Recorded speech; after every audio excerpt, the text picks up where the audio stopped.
This is the Unchained Binge Podcast. I'm Kaylee Fretz, and we're going to go deep on Netflix's new Tour de France docuseries in this podcast.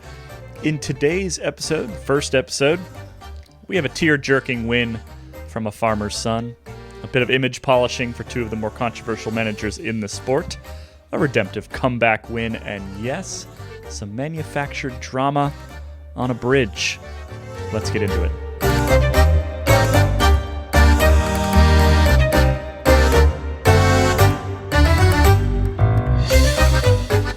Joining me today, we've got a rock star group of reporters with the Escape Collective. I'm going to start off with Kit Nicholson. Kit, you're kind of our movie buff, TV buff. Brought you in because, well, this is a TV show, and we want your insight into how such things are made. Yeah, well, I hope I can bring some insight for that then. Bit of pressure. A little bit of pressure. Also joining, Johnny Long. How are you, Johnny? Good, thanks, Kaylee. And Abby Mickey. Welcome, Abby. Hello.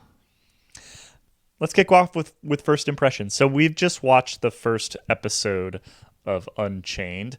And just to be clear, with the audience out there, the way that we're picturing this happening is basically you watch an episode, you listen to a podcast. You watch an episode, you listen to a podcast. You don't have to do it that way, but that's kind of the way that we're producing these things. We watch an episode, we're going to go deep on episode 1. So at the end of episode 1, or let's say even halfway through episode 1, what were you all feeling about this highly touted docuseries? I mean, the context here is that we've kind of been promised, based off of the premise of Drive to Survive and Formula One and the massive growth over there, we've been kind of promised the same thing, that this would pull in a whole new audience to professional cycling, that we'd have all these new fans that we could talk to. Do you think that this is going to, after only one episode, you think we're there? What were your first impressions?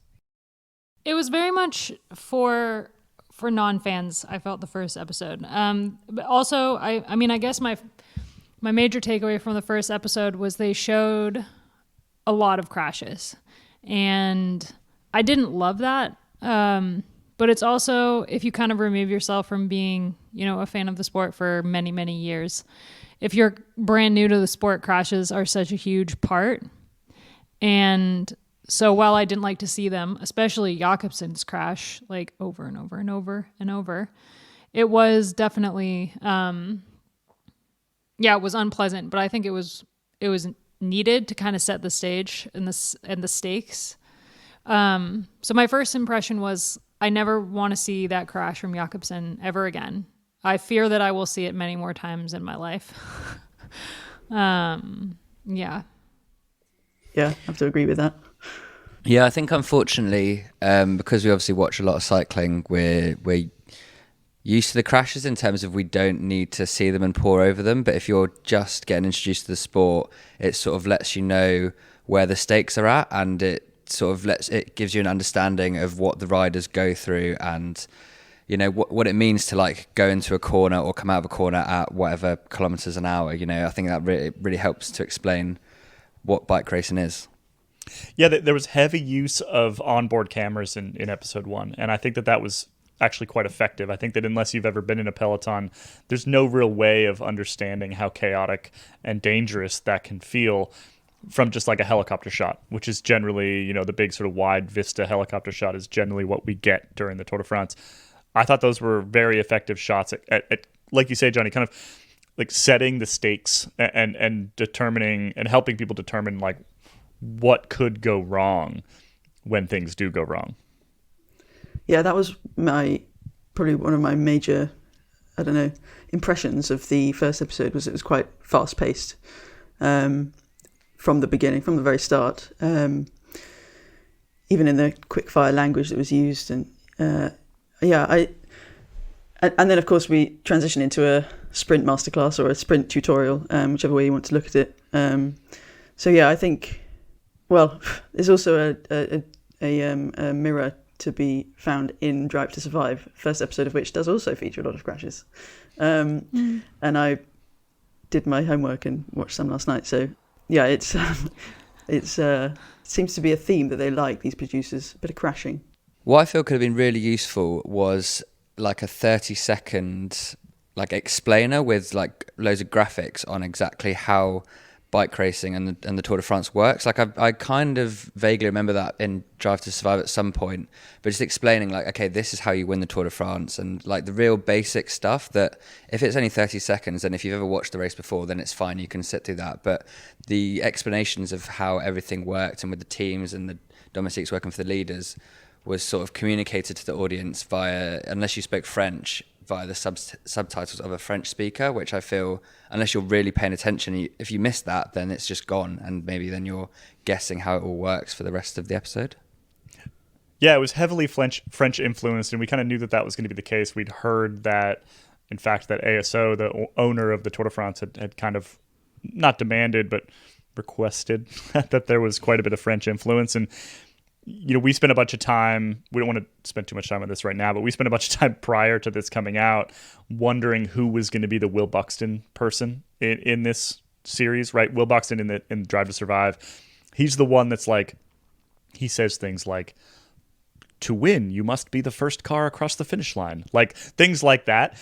And, but like very basic explanations. Take it day by day. Yeah, I can take it day by day. Who was going to be that person for this series, and we all thought it would be Orla Chenouille, and she does feature, but Steve Chanel, who is on French Eurosport and does quite a bit of French commentary and is a former professional, but is speaking French, he's the one that ends up doing more of that explanation. I do wonder whether that would have been a helpful thing, Johnny. I also wonder whether they're going to pepper that in throughout subsequent episodes, because what it felt like to me, what this entire episode felt like to me, was like they were absolutely terrified of a slow moment dropping people, right? Like every single second of it felt like a 40-minute trailer to me. Like it would slow down in a couple very key places, but they were very emotional moments. They weren't like you're not going to turn it off in the slow-mo bits where Yves Lampert is like finding out that he just won the yellow jersey, right? You're not going to lose people there. But that's the only time it slowed down, kind of for most of the episode. I have a counterpoint to that, Kaylee, in that I think because of it being so high paced, and you get this quite often in film reviews, if a film, particularly it seems in superhero movies or even movie musicals, you get a kind of monorail emotion all the way through. There's no fluctuation at all. And I found that to be the case, as you've said, for much of the episode. But then one of my favourite moments, for a couple of reasons, was when we saw Fabio Jakobsen cleaning his bike, which was both a humanising moment and a slowdown, and I don't think there was any soundtrack. And it was just before we then started to build again towards the climax. And that was a very crafty, that was the producers or the directors had worked through the episode and gone, we need to be able to ramp everybody back up for the finale when Jakobsen wins the stage. And that was in that moment when he's cleaning his bike. And it also serves to make him human. And it's not, we haven't seen a mechanic's truck yet. Well, except for with Hugs. We haven't seen that sort of side of it, which I hope we'll see. But yeah, that moment I felt was an important part in the arc of the episode. And it was slow. Do you think the mechanic who cleans Fabio Jakobsen's bike 200 days out of 365 days a year is sitting there like, God damn it! Like that was my one moment. But not. I think it's important to not just keep on comparing to Drive to Survive. But when that bike washing moment happened, my first thought was you did not see any of the Formula One drivers at any point like cleaning their cars, and it sort of serves. I think that was a great way to display like the differences with cycling with other professional sports. A fun fact for you as well, the first day by day of the episode and of the series was 9 minutes 49 seconds in. So it must have been a contractual obligation to get that common, like the most common phrase that bike racers say within the 10-minute mark. I started keeping a tally. I thought there was going to be another one. I've got a little note at the bottom of my page with a little strike, but I think it was the only one in that episode. I think so, yeah. Sadly. I'll keep it going. If it was women's cycling, we'd have at least 10 from strength to strengths in the first episode. The other one, which we had to wait until the end of the episode, but I'll just jump forward since we're talking about what's the word for them again? Like when you said when Fraser Soundbite. said too much, like Cliche. cliche. Thank you, Kit. Jeez. Was it to wait to the end of the episode for you don't win the tour here, but you can certainly lose it. Yeah, but that's actually coming next. Oh yeah, it was. That's because we're about to get one of the coming episodes is going to be on the stage for Roubaix cobbles. Oh yeah, but Stage we five. at least got it, and we got to see But we it. did get it we got it in the episode. first We did. episode. So this first episode, I mean, hopefully if you listen to this, you've seen it, but it focuses on these early sprint stages and also the opening time trial. And so kind of our two storylines are with, at the time, was Deceuninck Quickstep and its manager, Patrick Lefevre, very old school Belgian guy. And then on the other side of the coin, we have EF Education Easy Post and their run at the opening time trial with Stefan Bissiger, right, who is a Swiss time trial specialist, and they went into that opening time trial thinking that it was their number one opportunity for a stage win of the entire race. And that drama felt a little bit manufactured to me, in that, there's 20 stages after that, and they have a pretty decent bike racing team. But they sort of played that up, and they did that mostly with that team's manager, Jonathan Vaughters. Now, anybody sort of deep inside cycling is going to know those two names really, really well. If you are not deep inside cycling, you maybe don't. I thought it was interesting that they provided a bit of a spit polish for the reputation of both of those managers, right? They kind of allowed them to speak on their own terms, in their own words, and in fact even allowed Jonathan Vaughters to take a bit of an elbow at his lifelong enemy, Lance Armstrong. Nemesis. Lance Armstrong. So you've got that side with JV, and then you've also got on the Patrick Lefevre side, Lefevre has said some misogynistic things in the past. That's an understatement. He said some things in the past that would that have led to people classifying him as a bit of a dinosaur. And that was kind of just papered over, and he was painted as this, kind of genius manager that was able to turn riders into stage winners. And frankly, like Yves Lampart winning that opening time trial was shocking for sure. But that to me was one of the big kind of highlights of this first episode, was those two managers kind of getting a bit of an easy pass and a bit of they were allowed to, like I said, like kind of tell their own stories there. I feel like the Steven Bissiger part was actually one of my favorite parts of the first episode. And I disagree, Kaylee. I don't think it was manufactured at all, because you win the first stage, you get the first yellow jersey. And that would have been EF's only chance at a yellow jersey in the race. I was kind of talking about like the bit with JV in a boardroom saying that, like, if we don't win a stage, all the sponsors are going to go away. Weird. Yeah, that was we're all fired. Yeah. No, that was kind of weird. But I feel like the part where they showed, him in the wind tunnel, and they had Charlie Wegelius, the team DS, kind of talking about, when I saw him take the first corner, I knew. All of that stuff. I feel like he was going to crash. I knew he was going to crash. Twice. It was one of my favorite parts of the first episode, because it showed that there are a lot of riders in the peloton that deserve to win a stage of a Grand Tour like the Tour de France. But just because you deserve it doesn't mean that you're going to get that win. And Bissinger wouldn't have been the only rider in the peloton to put in that much work before the first TT just to lose it. I know Mess Peterson from Trek Segafredo also spent a ton of time in the wind tunnel, spent a ton of time on his TT bike, was just like totally set on winning that first time trial and didn't win it. And so I feel like seeing that part of that side of the sport and that side of the Tour de France in the very first episode was pretty powerful. And I think, like, it was really interesting not only seeing the two managers, but also seeing the way that they think, the way that they approach their teams. It was obviously a huge difference between the two. I will say, like, as someone who despises Patrick Lefevre, I'm not afraid to say it. I was really disappointed to see him get like a redemption edit. I was hoping to see him get the Christian Horner edit, because I know nothing about F1, but I know that there are a few people in sport I hate more than Christian Horner, and I was really disappointed that Paddy Leff, he didn't get that villain edit. I think that the decision to, I mean, I would agree with everything about Bissiger being a really good focus, partly to offset the quick step story, and I mean, it's quite convenient. I think I don't think it's particularly important, but it's convenient that they painted quick step. I think they might even have said the best team, or did they say the most winning team? But they also referred to Jumbo Visma as the best team. Anyway, so that more or less the same thing, but I don't know, pick bones out of that. But yeah, so you had the most winning team versus the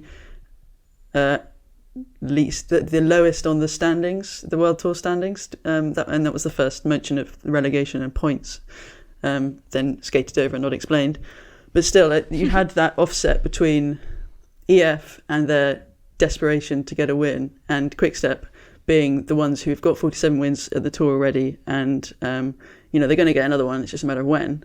But it also had the context of crashing, with Bissiger crashing twice in his. It was it's that classic sort of finding a pattern retrospectively and it working perfectly, and it really did for this episode. The shame that it's a little sad maybe that EF kind of comes off as a failure because of the drama that you've mentioned, Kaylee, in the sense that this was their one chance and they're all out of a job if they don't win the first stage. Because we know that, spoiler alert, if you didn't watch the 2022 Tour de France, they win a stage in about a week's time. So we know that there's a very good chance we're going to see that. But after that Grand Départ, that they had a bloody good Grand Départ, which we'll get to, I'm sure. They just didn't win a stage, and it just kind of, they get painted as the failures opposite these massive winners in Quickstep.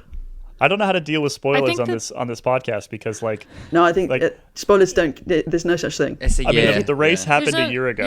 Yeah, exactly. There's no such thing as spoilers within the race, but there's spoilers within the show. Yeah, I haven't watched past. I haven't. Yeah, we won't spoil the show, but we might spoil the race results, which happened a year ago. Yeah, so. It's on you. It's on you if you didn't see the race. I thought with the contrast between EF and Quickstep, and also with the crashes, the crash reels and everything.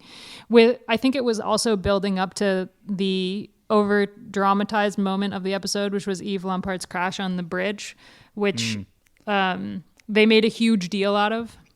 But actually, he got back into the peloton with everyone else who crashed a K later on the bridge still. So it was not a big deal at all. Yeah, and then let out the stage winner.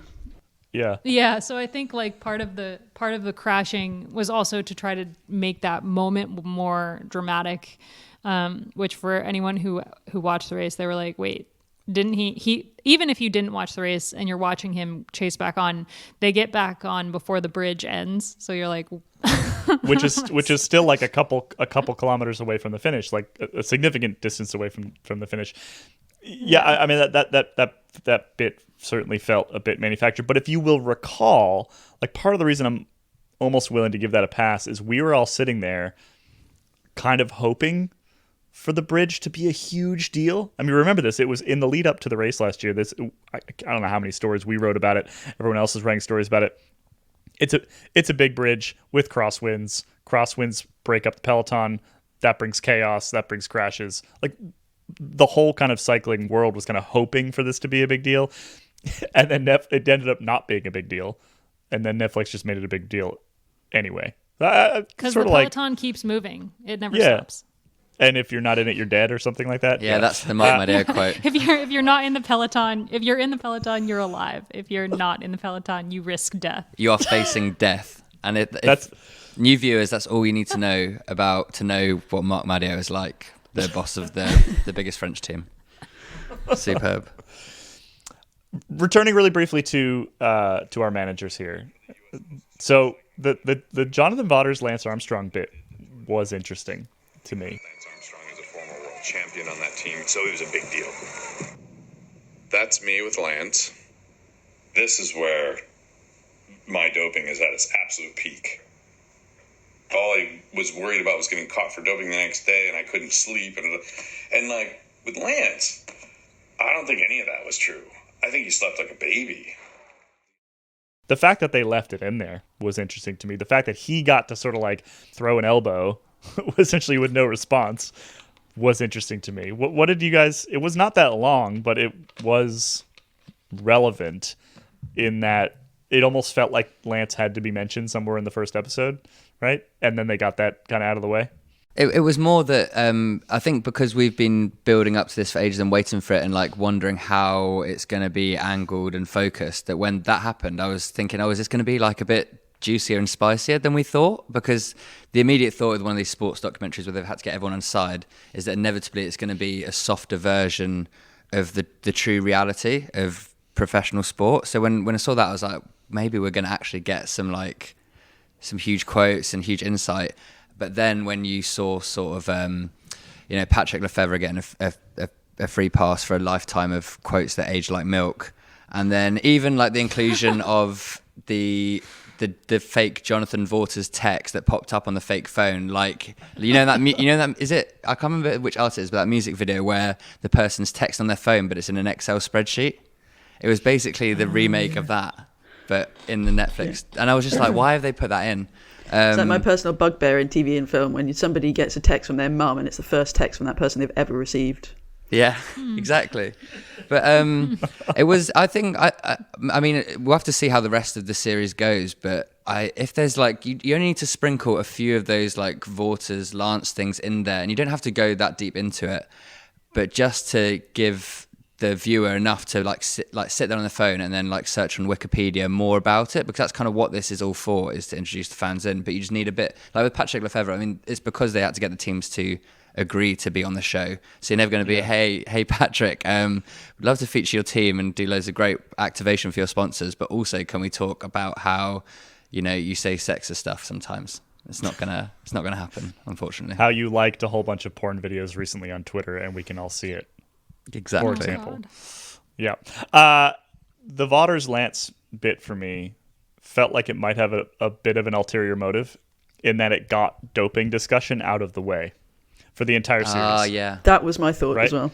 So, like, basically they acknowledge cycling's history and past in the span of about 10 seconds, and then they allow Vaughters to basically shove it aside and say, we built this new fresh, clean team, and now the whole sport is better, and it's all the rest. And they don't, that it's not really satisfying in terms of historical accuracy, for example, but it does allow the show to move on and potentially not have sort of like, well, wasn't this sport like crazy full of doping forever? And people just sort of wondering that question, and maybe kind of answers that for them, and they could just move on with the show.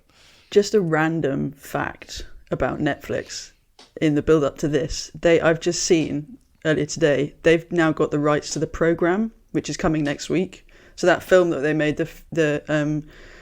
well, I suppose docudrama, it's not quite, but it's the movie about Armstrong and the famous line, particularly, I've never tested positive for performance-enhancing drugs. The one starring Ben Foster and Chris O'Dowd. And yeah. So I wonder if Netflix, I don't know, it's a bit much to suggest that they have only put a small amount in to facilitate people watching that. But I'm sure that when the program lands next week, it will be in the Watch Now, or it will be the Auto Watch Next, so they get something else that people can, bounce off from the from this docudrama. Is this a French Netflix production, or like Netflix as a whole? Mix. Because well, so it's Netflix, but like one of the production houses is French, the other one was, I think, British. Yeah. Depending on the team that they were following, but the people behind it is like the same sort of executive producers and things as Drive to Survive. So it's not overly French, but they had to, and sort of the production behind it. Netflix has said numerous times that sort of the politics involved in getting this series together was significantly more difficult than it was with F1. Because in F1, particularly back then, you just like went to Bernie Ecclestone and were like, hey, can we do a thing in your thing? And he's like, cool, thumbs up. And that's basically, everyone has to listen to him. There's no equivalent in cycling. So they had to go to every single team. They had to go to ASO, the tour organizer. They had to go to France Television to get all the TV rights. Like, they had to do all these. It was a much bigger, broader process than Drive to Survive was. Just to go back very quickly to the papering over of cycling's past and whatever. The quote from Waters was that his team had changed the landscape of the sport, and it's like, while they are doing things differently and they've been great innovators for, you know, a very traditional sport, it's not what's it called? That's not how all the teams operate. It's not. You still have like very French teams, and you have teams where, like, very French teams that aren't like wearing Crocs and tie-dye, and then you also have teams that aren't signed up to like the movement for credible cycling, where they have different levels for what they consider I need to say this right, performance enhancing but legal products, I think is the way to say it. So there are different levels of teams who sign up to that and don't. And so you can't just say like we've changed, like the landscape is a big thing. Thing. I think his argument would be sort of back in the early days of that team, he will argue, and he's argued this to me before, that they instigated a cultural shift more than anything. And as he says in the show, like, we made this cool, right? Made anti-doping cool, yeah. We made anti-doping cool, and that might be a bit of a stretch, but there was a cultural shift happening around that time. It's around when the biopassport came in, et cetera, et cetera. But yeah, that would be that's his argument expanded upon. I think it was shrunken so far for the purposes of this show. I think the real point is just that they managed to get doping out of the way in like 15 seconds, and frankly, that's impressive. Like then they just moved on with the show, right? And I don't know if it will come back or not, and I kind of doubt it, because why? Other than we're gonna find out later whether Johnny makes an appearance. Oh yeah, angering Wout van Aert, asking about doping. If I had to guess right now, no. I'm gonna say no, but you never know. We'll get into that later. Although, if we want to use this as a segue for one of my geeky moments. Oh, yeah. Yes. Something in episode 1 that I was focusing on, partly because my brother's a composer, is the music. And I would describe it as faintly, early Hans Zimmer-esque in places. On the bridge, for sure. It was obviously a very key moment for dramatising what was happening. But also, the first time that Wout van Aert appears, when he's being described as the nemesis of Jakobsen, he steps out of a bus, and there's this moody theme, and he's in super slow-mo, and it's this kind of bad guy theme, which comes up again, with slightly less emphasis, but we'll get there. Can't say yet, because we haven't watched that episode. But yeah, so that entrance of Van Aert, and when we had slow motion already, but we went into super slow-mo. This guy is not to be messed with. And there was this kind of, almost Dark Knight, low blow. Yeah, there was a mood being created. Which is funny. But I mean, Wout van Aert and his big grin when he brings it out I can't really see him as a bad guy very easily, but they do a pretty good job in this episode. I think with JV, it's also worth mentioning, like, he knows exactly what he's doing. Oh yeah. Like the series dropped, and the EF immediately released like a line of fan clothing. Like he knows what he's doing. His team almost folded in 2017, and he called on fans to crowdsource the team. Allegedly, it would have failed without the fan support, and then they found a title sponsor. So he like totally knows what he's doing in this whole thing. He's gonna play into this way more than other managers. Like, he's gonna know exactly what this can get him more than Patrick Lefevre would ever fathom. Well, did you notice they both, when they sat down to do their like floating heads interview, they both did the clapper, like the movie clapper thing, which is what the team principals do in Drive to Survive. So they both clearly watched it and been like, do I want to be more Christian Horner or Toto Wolff? And they're sort of both there like, we're the next big thing. We're getting invited to XYZ. But I thought that was funny. And also, like, when they were at the race, like, Vaughters in his pink suit, and like Patrick Lefevre in his like t-shirt, looking like pretty grimy in the bus. And and the hat. It's hilarious. the hat. Yeah. It's the I'm on holiday hat. which is great. Oh yeah, his little like fedora thing. The music was amazing though. Like I think was that impressed. like yeah, I think they did a really good job of the music, and I'm excited to see what tone of music they assign to other teams that they have, because obviously they started the series with only 2 teams in this episode and like a brief wow moment, but we know from the press release about the show that there's more teams that are going to enter later on, and also from like the teasers and stuff. So I'm really curious like what kind of insanely Frenchified French music we're going to get for like Ben O'Connor. Oh, bless him. Oh, poor guy. I do think a lot of some of the shots were amazing, and also when you've like already watched the actual Tour de France and you've been across it all on social media, it's rare to see new things. But I think that's the thing that was most interesting, is you saw some really amazing artistic shots, but then also just like ones off the beaten path, and not only the inside ones like inside the bus, which are always cool to see, but just like little bits at the side of the road, or just things that, I don't know, I can't remember a specific one, but just more the little moments that get lost in watching live coverage of a bike race. Well, it's like when you see, it reminded me of the Gruber's shots, when they'd be taking corners through Denmark, and you'd have some family's picnic table in the foreground and the race going past in the background.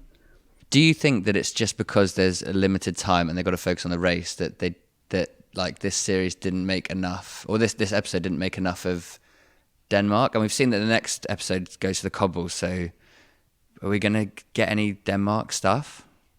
We're not going to come back to Denmark. I'm confident of that, and I think that plays into what we've mentioned already about not explaining everything fully for the non-fans, because they never explained why the Grand. I mean, there was the word international, but I think Christophe Prudhomme said he called it a race of French importance, but also international.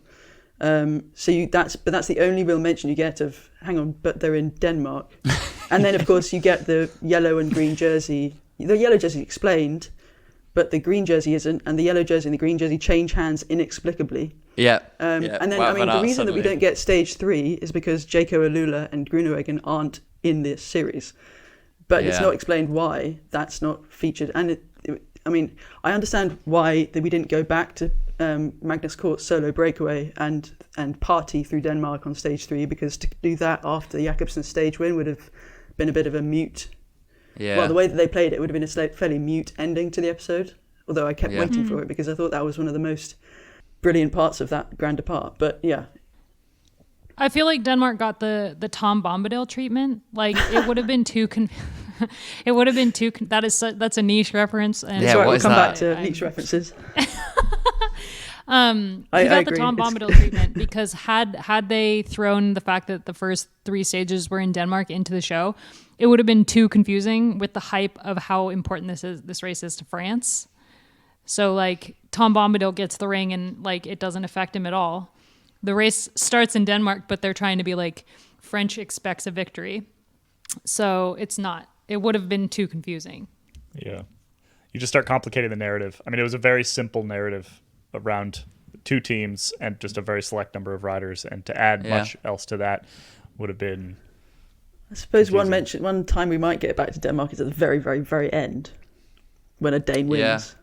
But still, you might have. Well, I would expect there to be some sort of trickling in. We got Morkov being really, really celebrated at the team presentation, but that was. I mean, if you didn't know, well, I imagine that could have been fairly well skated over, because we know that Morkov is Danish, and if you are focusing, you can see his Danish bands from when he was national champion. But that's the only real kind of celebrating a Danish rider that you get, and we haven't heard that Vingegaard is Danish and that it started in Denmark. That hasn't propped up yet, so we might come back, but it would be a bit weird to bring it back now. Especially when he was so emotional on the podium. Like that was such a big moment, I feel, of the Grand Départ, is when he got up there and was just so overcome with the crowds, and it was also such a good Grand Départ. Like sometimes they can be a bit so-so, but the Copenhagen one was amazing. I think they're being very careful with the number of characters that they introduce in a given episode. Yeah. And keeping in mind that trying to keep track of all these skinny white boys would probably get a bit tricky at some point. Yeah. Is like, it's a full-time job. We didn't even. Yeah, it's our full-time job, and we still struggle. So I think that we haven't seen much of Jonas Vingegaard at all, right?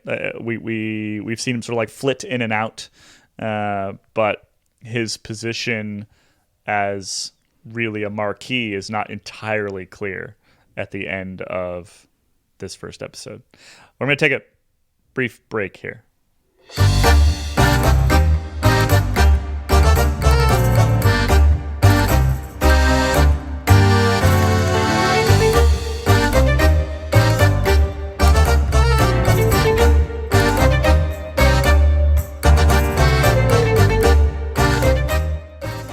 So what was missing? What was kind of key in the moment, with us covering the actual bike race, that just either didn't show up or showed up in a very small way? What was missing? I'd like to come at this by saying what was additional that had no real bearing on the race in a way, in that the big debate early in the Quick-Step storyline was between Jakobsen and Alaphilippe, which doesn't sound like a decision that you have to make, really, because they're not the same rider. And Alaphilippe, he comes across as a bit of a child in the episode, but at the same time really ready to go. He has that comment, is it just this descent and then we're back at the apartment?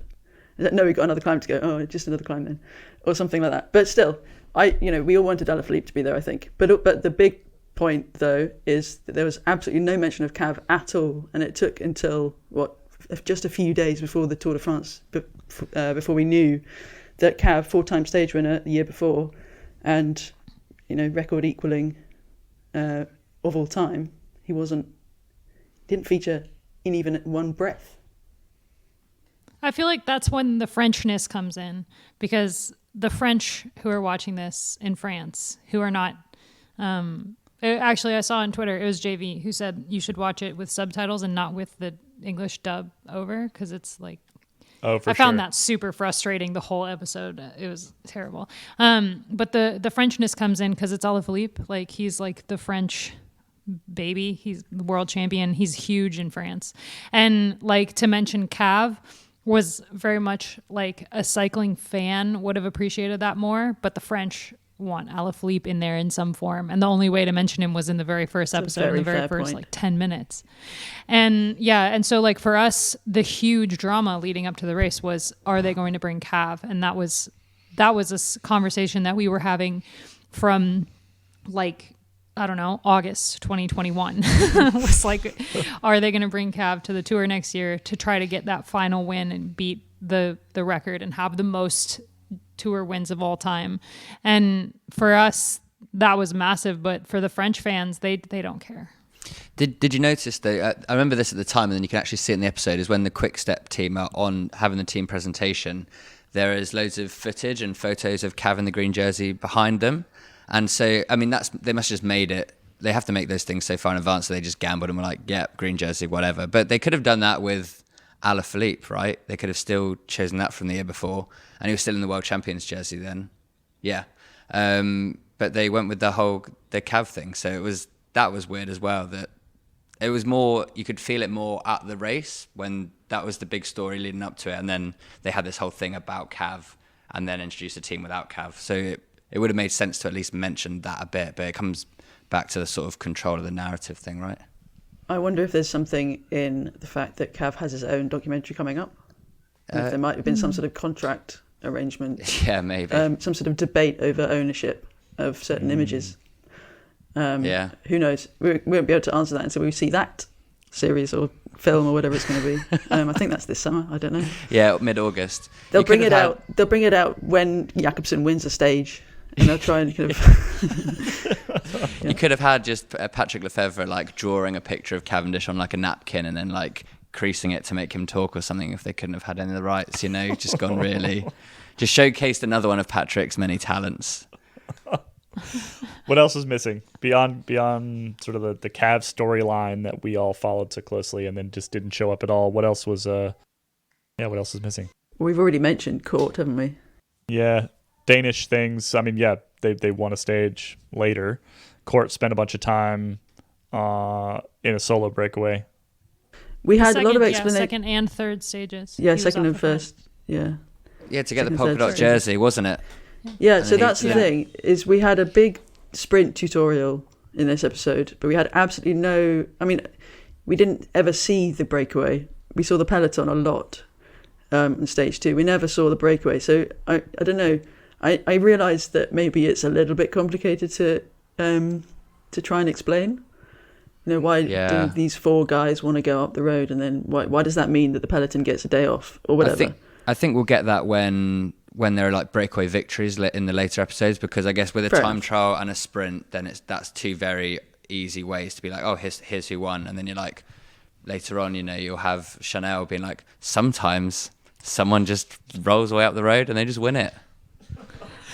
I don't think the producers care how bike racing works, and I don't think they care to explain how bike racing works to this audience. I think that the only thing they really care about, and we'll see whether this is borne out in subsequent episodes, but this is my gut after episode 1.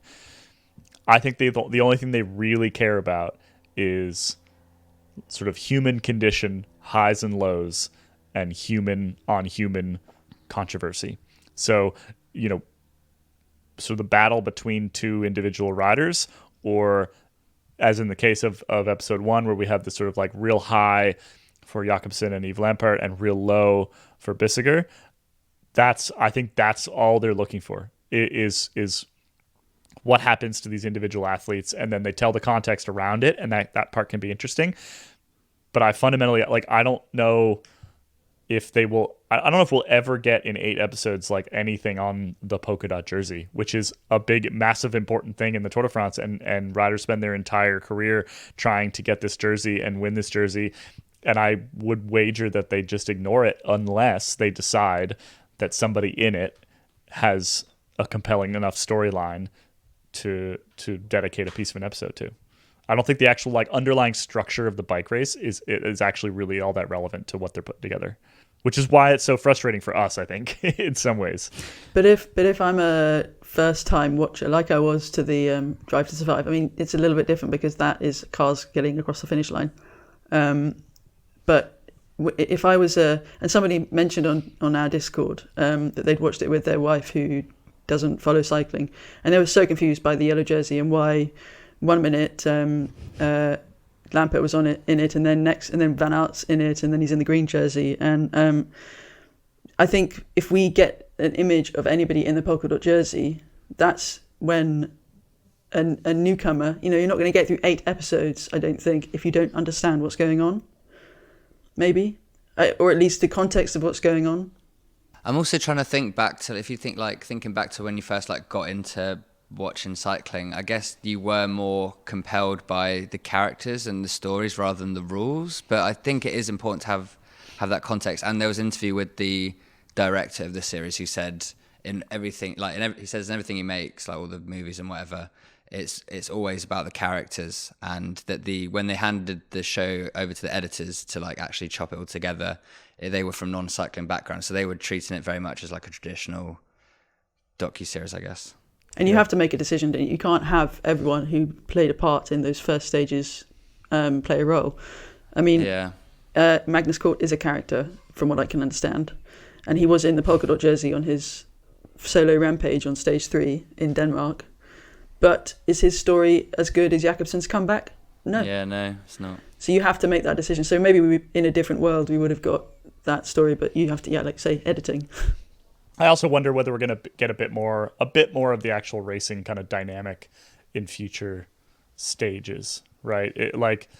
I don't know how you avoid it in the Roubaix cobble stage. I don't know how you avoid it in the Glandon Galibier stage. Like, how do you avoid talking about the way that these things work in that stage? I mean, maybe they'll find a way, but I have to imagine that, once you get kind of past these initial storylines, I bet we get a bit more. But again, I put money on it, and I haven't watched the whole series yet. I would put money on the polka dot jersey hardly making a cameo, because last year in particular didn't have a great story associated with it. Yeah. They want to hook people before they explain things. Yeah. So I disagree. I think maybe we will get some explanation of the jerseys, but I think for this first episode, they just need people to want to keep watching. And that's all they care about. And Jakobsen has a really compelling story. Oh man, his story is actually amazing when you've got, a 4-minute, when you've compressed like 2 years into 4 minutes and the crash, and then him coming back from the crash and explaining all of his injuries and then him winning. It's actually wild because we know, because we saw his comeback over a long period of time. We've also seen other riders who are as injured as Jakobsen not come back to their best. And if you think about Froome compared to Jakobsen, it's insane that he was able, after all of that, to come back and win a stage of the Tour. And I think for that being the first episode and highlighting that, it'll bring people, it'll pull people in. It'll make people want to root for Jakobsen. They'll want to see if he's racing the Tour de France in 2023. They're going to follow his career after they've seen this comeback of his. And so I think from the view of somebody who doesn't know anything about what the polka dot jersey is, this was the perfect first episode. Yeah, he also comes across really well on camera, Jakobsen. Yeah, he doesn't seem to be got a good faking personality. it or anything. Yeah, he's a good speaker. I wonder, and we could talk about this more when we get through more of these episodes, but I wonder who are the characters that come out of this that potentially see a pretty large personal bump in their own following, right? That will be interesting to watch. I mean, even like Bissiger, he's not a name that floats across my mind all that often when it comes to professional bike racing. He's a very, very good rider, but he doesn't come up that much. But he's a bit of the star, even in kind of a tragic way, of this first episode. You have to imagine that his Instagram is an interesting place to be today. If you're just coming into the sport, you don't know that he's not Julian Alaphilippe for all you know, right? Why else would they be focusing on this first episode? So I'll be interested to see sort of who the winners are at the end of 8 of them. I feel like we should also mention that there are multiple teams that were approached that said no. Yep. Mess Peterson probably would have been a way more interesting character to introduce in this first episode, with being Danish and a former world champion going for that first yellow jersey. That's a story that I think I would rather see than Bissinger's, but Trek said no, UAE said no. There were multiple teams that didn't like the way that the edit was going to, maybe were worried about the edit or had no say in the edit. And so UAE, they said the executive producer said in that interview that Johnny mentioned that the UAE wanted to be treated a certain way, and they weren't going to treat teams differently. So they didn't. They said they didn't want to include him in the show, or Tadej Pogacar or UAE. And I think multiple teams had that fear. And so they're also working with what they've got, and they've got this great storyline with Bissinger that goes well with other storylines they want to tell. So yeah. It's going to be really interesting how they treat Pogacar. I think he's going to be this kind of weird Darth Vader figure off in the edges, where he just doesn't say much. He's just kind of this weird bad guy, because we've got Jumbo-Visma. Exactly. They're in the Jumbo bus, right? And so they've got the other side of the story. And I mean, to be perfectly honest, it's a massive miss for UAE and Pogacar. Pogacar is a fantastic character. The fact that we're not going to get him in this is a huge bummer, and it's a bummer for him. I genuinely think if I was him, I would be raging mad at my publicist and my team, because this was an opportunity for him to break out of professional cycling and potentially make himself significantly more valuable than he is today. I'd be really pissed off at my team at that decision. And you would have every right to be. It's a shame that we're not going to get him, though. And we are going to get the other side, and I think it's going to be interesting how he's treated, how he's shown, how is he characterized? What's the music that runs underneath him, right? All these things are going to be fun to watch over the next 7 episodes, because they have to address him. He's kind of the second most important person in the entire bike race. He's the antagonist of the whole thing. Exactly. Yeah. But ironically, he's not an antagonist in real life. That's what makes it so interesting. I think overall, though, it could have been so much worse. We could have been sitting here trying to enjoy a show that we've been excited about for so long, and having to really force it.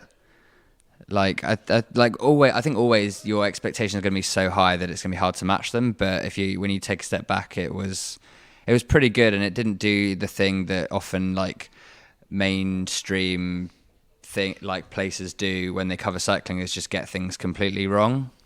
Like It felt a vast percentage of it felt quite true to how you remember the tour and what it was like.